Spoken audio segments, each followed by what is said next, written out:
Original Justice League director Zack Snyder threw some shade at DC's former president Geoff Johns at his recent Snyderverse fan event. Another franchise Snyder was involved with is Watchmen, which the filmmaker adapted in 2009. Just like his DCEU projects, the movie wasn't loved by the masses, but there was a dedicated group of fans who loved it. In the comics, there's actually a big crossover event between the two worlds written by Geoff Johns. This storyline was called Doomsday Clock and basically served as a sequel to the original Watchmen comics. So was adapting the event ever in the cards for Zack Snyder and DC Comics? According to Snyder himself, it doesn't seem like it was ever in the cards. At a recent fan event for Zack Snyder's time in the DCEU, the former DC creative found a moment to throw some shade at former DC Entertainment president and CCO, Geoff Johns.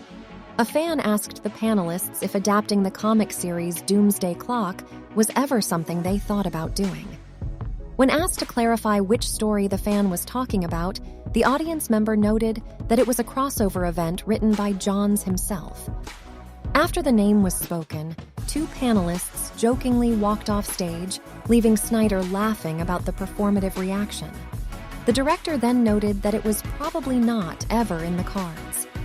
Funny enough, Johns was actually president and CCO of DC Entertainment president and CCO from July 2016 to June 2018, which was at least partially within the window of the Doomsday Clock comics originally being published, November 2017 to December 2019.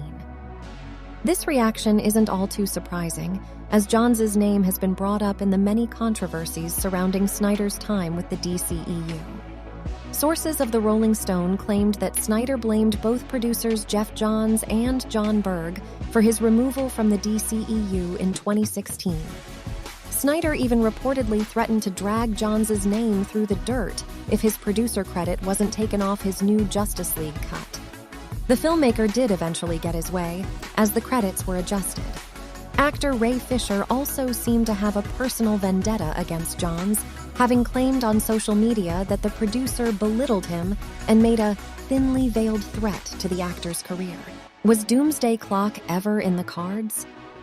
It's hard to imagine that the idea of adapting the big crossover didn't come up at least once, though it likely would have never gotten anywhere, no matter what the standing between Zack Snyder and Geoff Johns was. At the time, Warner Brothers was still having trouble getting its big DC Comics properties to land well. Trying to take on the baggage of the Watchmen universe while juggling the studio's messy work with its DC characters would have been a disaster. Another adaptation of The Watchmen did get made, though, in the form of David Lindelof's HBO series. The show was a full-out sequel to the events of the original comics and was critically raved. Sure, there's no Batman or Superman, but anyone who loves that world should make sure to check it out.